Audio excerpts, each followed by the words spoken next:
When buying a car, why do women pay more than men?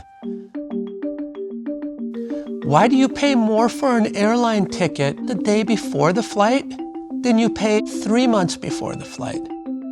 When looking for apartments, why do people of color get steered to different neighborhoods than white people? These are called acts of discrimination, and economists explore discrimination from very different perspectives than you might ever imagine. I'm Professor John List, and this is Economics for Everyone. Welcome to the world of Chicago economics. In this video, we will be discussing probably our most controversial topic yet, and that's discrimination. We're going to find that economics has a lot to say, both theoretically and empirically, about the study of discrimination, why it happens, and how we can combat that discrimination. We're going to talk about two particular theories that economists use to think about discrimination. Our two models of discrimination are very different, but they're also very intuitive. One is called taste-based discrimination. What this essentially means is that the person has a preference for discriminating against another person. You can think about an in-group versus an out-group person. People are discriminating because it makes them feel good. They're generating satisfaction by hurting someone else. Say a shop owner, an owner of an ice cream shop. He might only hire certain types of people, even though other types of people might be more productive or better at the ice cream shop. He doesn't want to be around those people. So he actually forgoes profits to cater his discrimination. That's called taste-based discrimination. The other kind of model that economists use is called statistical discrimination or third-degree price discrimination.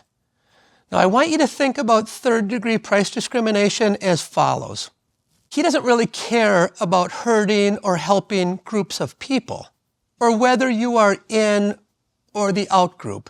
What he cares about is what is the best way to make the most amount of money. With those two theories in mind, how do we test whether it's third-degree price discrimination or whether it's a taste for discrimination? Here's what we did. We decided to send two groups of people to body shops to get price quotes to fix their vehicle. Now, the two groups were different on only one dimension. In one case, we had people in wheelchairs, and in the other group, it was people not in wheelchairs. They said the same words, and they also took the same vehicles to get the exact same repair. So we sent these people to dozens and dozens of body shops. And what we find is that the people in wheelchairs received a price quote of about $600. Those not in wheelchairs received a price quote of about $500. That's about 20% difference. Now, we started to think, well, that could be because of taste-based discrimination. Mechanics just dislike people in wheelchairs. Or it could be because of third-degree price discrimination. The mechanics understand that people in wheelchairs have a harder time going to get multiple price quotes. It's really costly for them to go to 2, 3, 4 body shops, so they won't do it.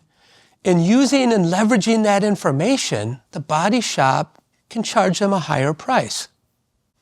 Now, in another group, we had both people in wheelchairs and people not in wheelchairs add one simple sentence. They simply said, I'm getting a few price quotes today.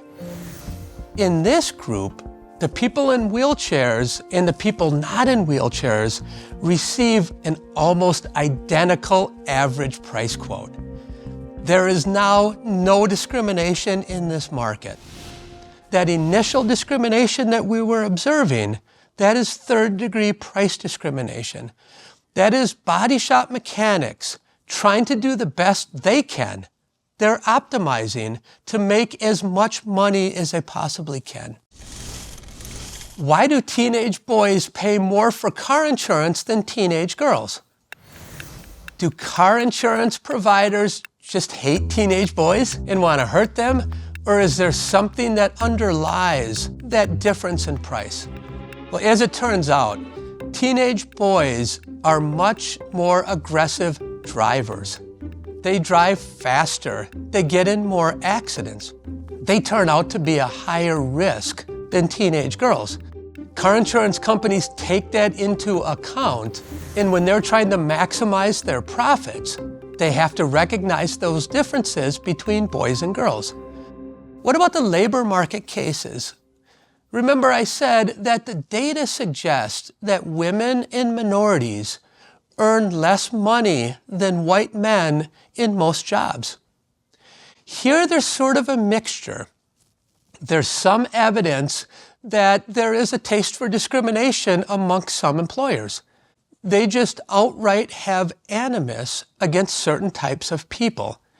And that taste for discrimination or animus causes them to hire that type less often, or when they do hire them, they give lower wages. Now, there are also some cases where there's third-degree price discrimination in labor markets. One example that I came across is when I used to work at Uber, we did a massive study on whether female drivers who drove on Uber were paid more or less than male drivers who drove on Uber. What we find is that females earn about 7% less than males per hour. The big reason why is because males drive faster than females, so they get in more trips per hour. That's just a preference difference amongst Uber male and female drivers to take on risk. There's no discrimination there. Discrimination's a serious problem. In my research, I have found that discrimination is ubiquitous. It's everywhere. You look in product markets, you look in labor markets. There is some form of discrimination against each and every one of you in nearly every walk of your life. And that's economics for everyone.